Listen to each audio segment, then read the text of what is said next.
Nasa mahigit 1,600 na katao po ang napaulat na nasawi sa Myanmar.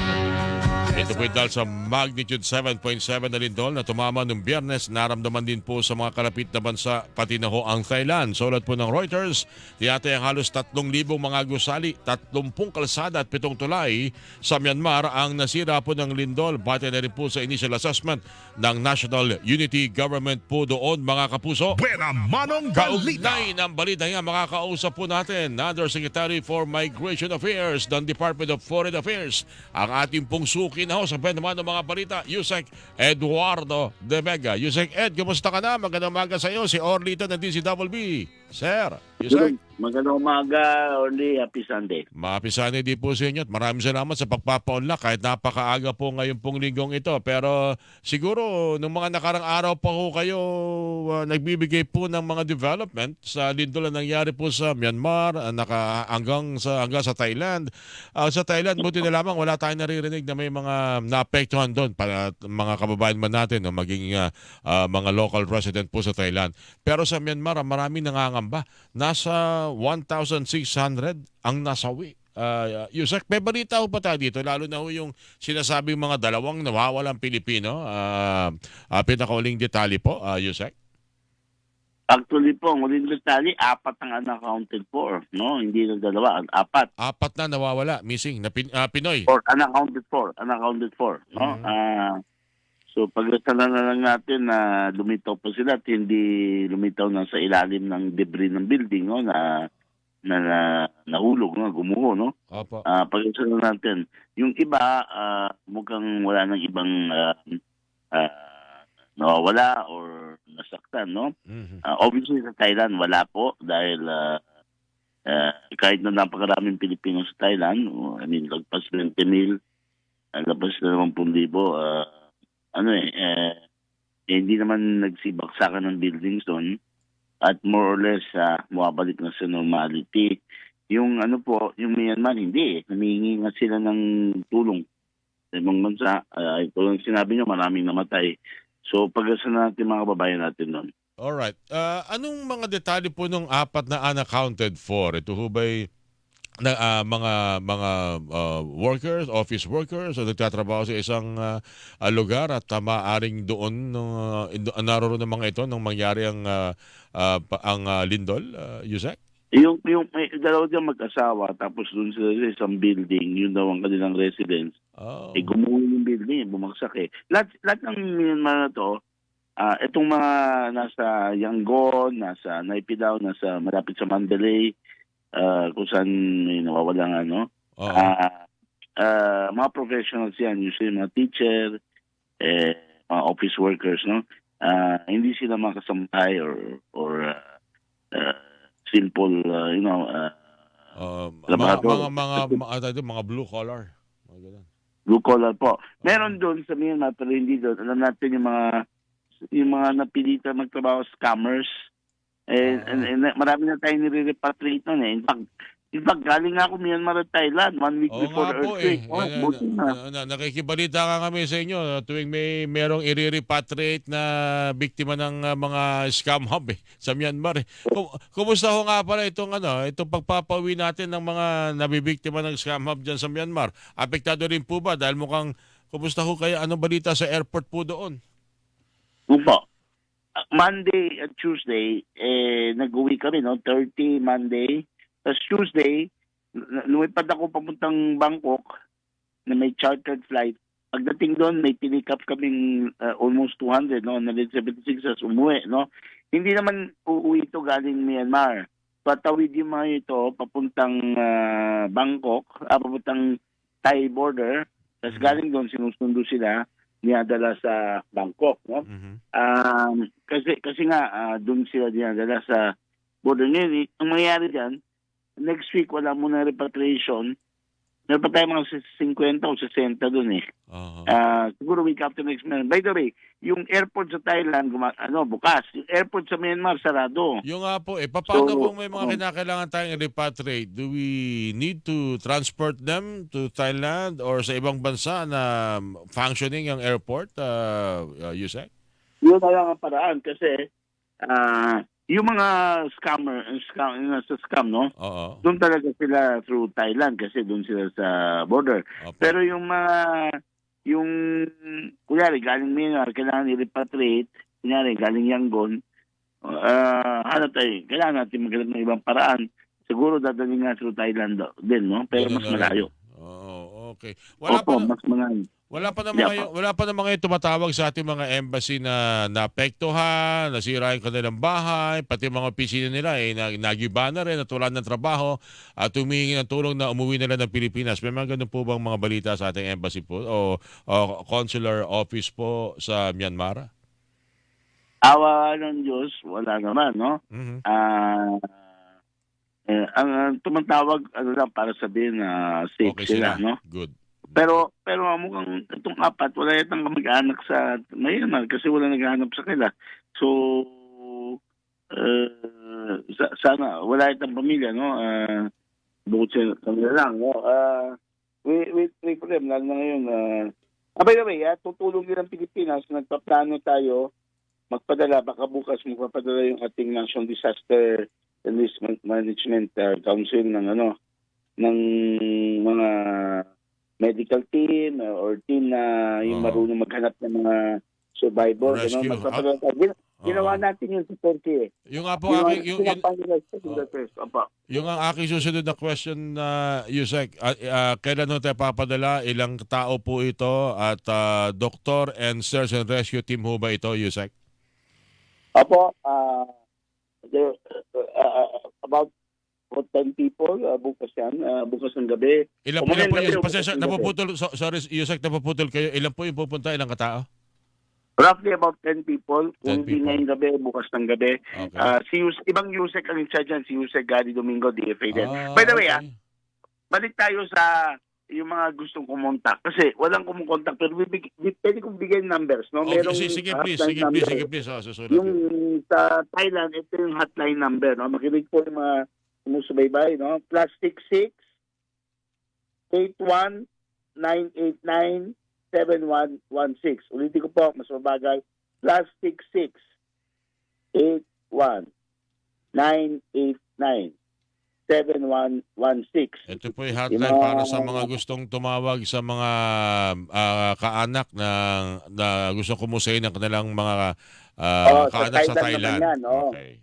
Thailand kasi, kunyari, o report na biglang hindi na kumukontak. Ay, maganda rin mabalitaan sa amin na simula ng Lindol, parang nawala bigla yung contact. Ito, mas importante ito, Myanmar mismo. Mhm. +95 998 521 0991. Ulitin ko po, +95 998 521 0991. Kaya, sa Myanmar, there's about 700 Filipinos, no? Na legal ng trabaho. And then maybe 50, 60 doon pa sa aming compounds. Although, mapapauwi na rin natin yan in due time, no? Opo. May kasabihan dito pag nagtutulungan ng bansa, seismic diplomacy, meaning isang paraan na maging mas malapit yung mga bansa sa bawat isa. Kasi yung Myanmar, controversial yan kasi maraming ayaw sa military junta o sa Opo. tawag na Tatmadaw, no? Oho. Yung State Administrative Council. Pero ngayon, pag buhay pinag-uusapan, wala na yung kay demokrasya, kay authoritarian government. Lahat tulong-tulong. Ano po, tulong-tulong kayo. So, mag-update kami tungkol dyan. In the meanwhile, kapag may na-discover na may kababayan tayong nasawian ng buhay, kung meron silang next of kin, bibigyan natin ng financial assistance, Oho. tulong sa pagpaparepatriate ng bangkay sa Pilipinas, kung yun ang gusto nila, no? Oho. May apat, sana lumitaw pa sila.